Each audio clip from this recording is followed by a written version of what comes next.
Hello everyone and welcome back to your piano lesson. If you are here for the first time, I am Gianluca Fronda, your virtual piano teacher. If you want to discover interesting facts about me, you can watch the introduction video of this channel. I'm leaving the link in the description of this video, where you will find also the link for my artistic channel, Gianluca Fronda, pianist and composer, if you're interested in original music and covers. Talking about this channel, don't forget to subscribe and let me know about yourself by commenting. Tell me when you have started, if you're finding my channel interesting and you're improving your skills also thanks to my videos. And don't forget also to share with your friends if there is anybody interested in piano music, anybody that you know. So now time to go to our lesson. Today it's time for me to play the Juggler on page 21 of the John Thompson Thesis Piano Course Part 3, and obviously I will be playing also the Preparatory Exercise,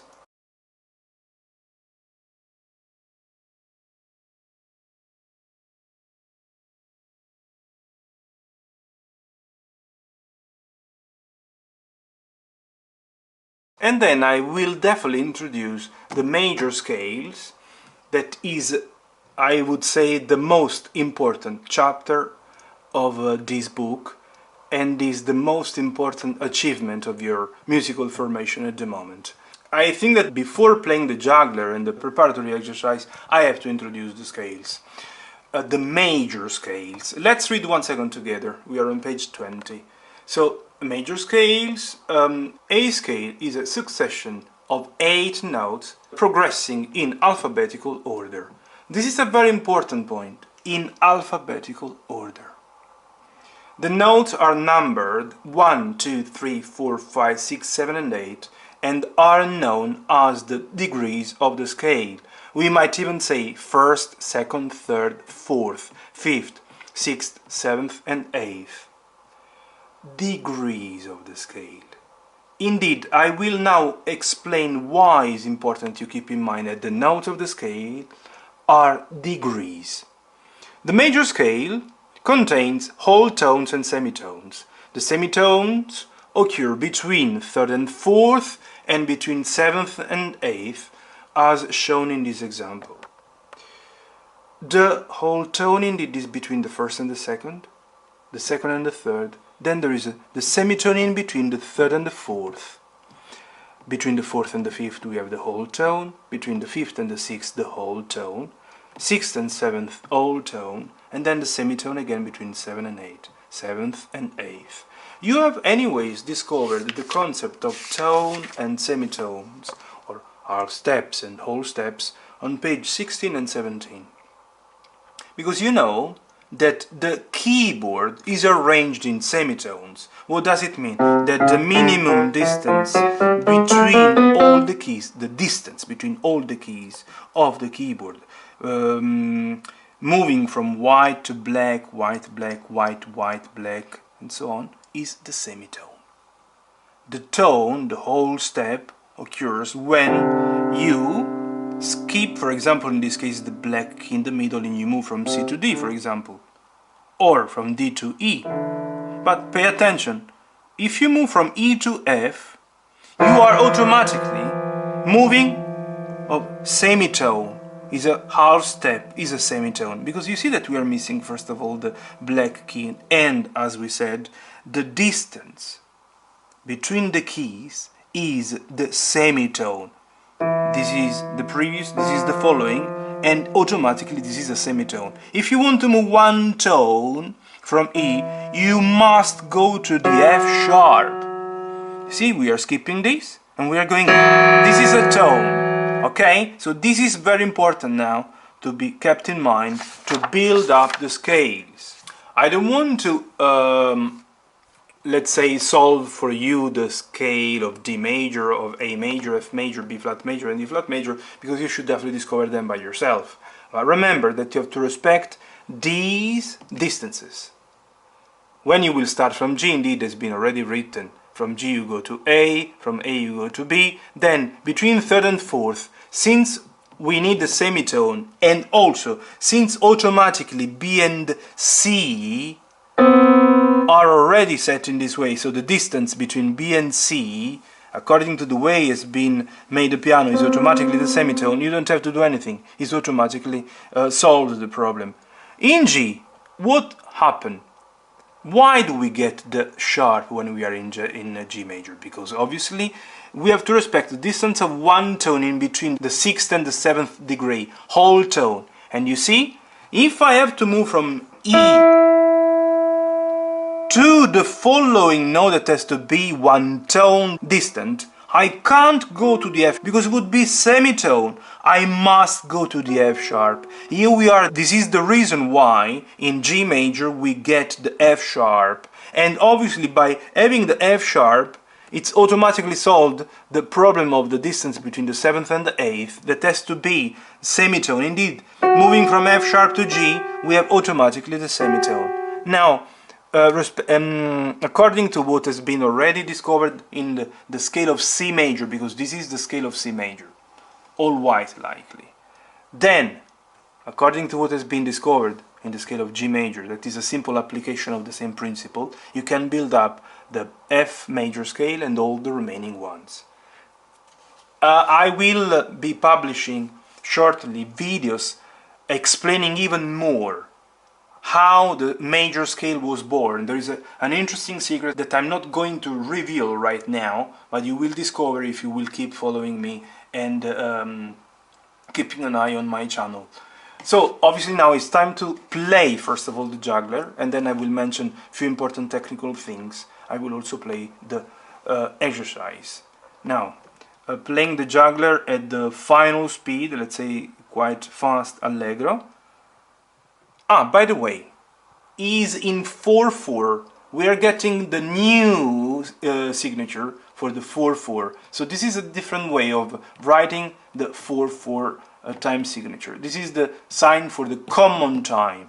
So the sign C is another way of showing the time signature of 4/4. And then in the following example, the G major scale is divided between the hands and used as melody. Let's go. So 1, 2, 3, 4. 1, 2, 3, 4. 1, 2, 3, 4. 1, 2, 3, 4. 1, 2, 3, 4. 1, 2, 3, 4. 1, 2, 3, 4. 1, 2, 3, 4. 1, 2, 3, 4. 1, 2, 3, 4. 1, 2, 3, 4. 1, 2, 3, 4. 1, 2, 3, 4. 1, 2, 3, 4. 1, 2, 3, 4. 1, 2, 3, 4. 1, 2, 3, 4. 1, 2, 3, 4. Stop. Now let's clarify.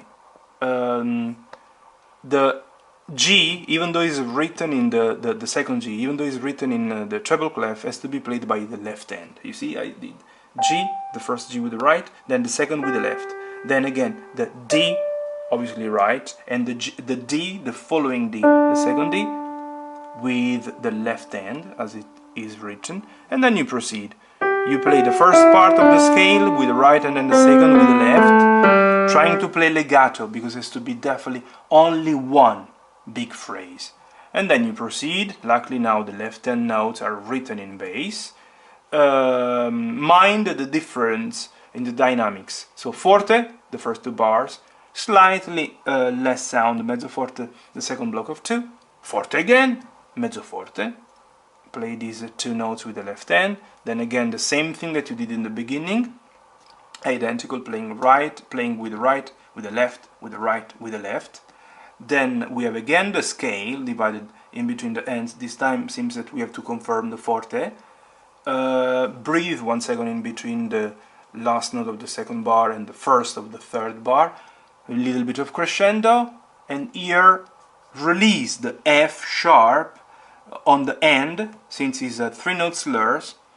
In this way you will release the left hand note and the right hand note at the same moment, respecting the rest as well. Staccato, staccato, and the last chord. I'm going to play it slightly slower now. 1, 2, 3, 4. 1, 2, 3, 4. 1, 2, 3, 4. 1, 2, 3, 4. 1, 2, 3, 4. 1, 2, 3, 4. 1, 2, 3, 4. 1, 2, 3, 4. 1, 2, 3, 4. 1, 2, 3, 4. 1, 2, 3, 4. 1, 2, 3, 4. 1, 2, 3, 4. 1, 2, 3, 4. 1, 2, 3, 4. 1, 2, 3, 4. Stop. Now I want to play for you also the exercise. A very good one for warming up. I'm going to count 1 and 2 and 3 and 4 and 1 and 2 and 3 and 4. 1 and 2 and 3 and 4 and 1 and 2 and 3 and 4. 1 and 2 and 3 and 4 and 1 and 2 and 3 and 4. And slower the same one. 1 and 2 and 3 and 4 and 1 and 2 and 3 and 4 and 1 and 2 and 3 and 4 and 1 and 2 and 3 and 4 and 1 and 2 and 3 and 4 and I think that now is definitely enough.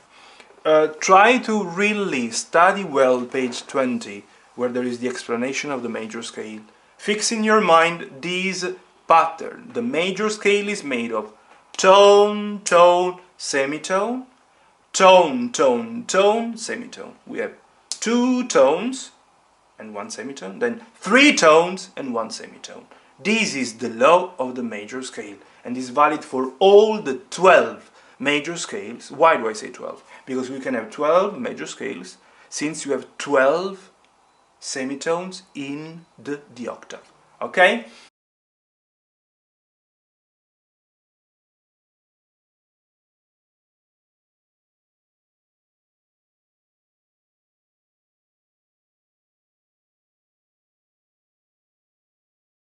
Anyways, on top of this, I think that there is nothing else to be explained. Study carefully, slowly first and then fast. Even though I show first of all the final speed, the potential final speed, you start always slowly, slowly. Few bars per time as usual. Apply the method that I'm trying to transmit to you every single lesson. And then that's it. Let me know how it's going, if you're studying well, if you are maybe doing something in a different way. And don't forget to subscribe to the channel if you have never done before. Thank you very much and see you in the next video. Bye bye!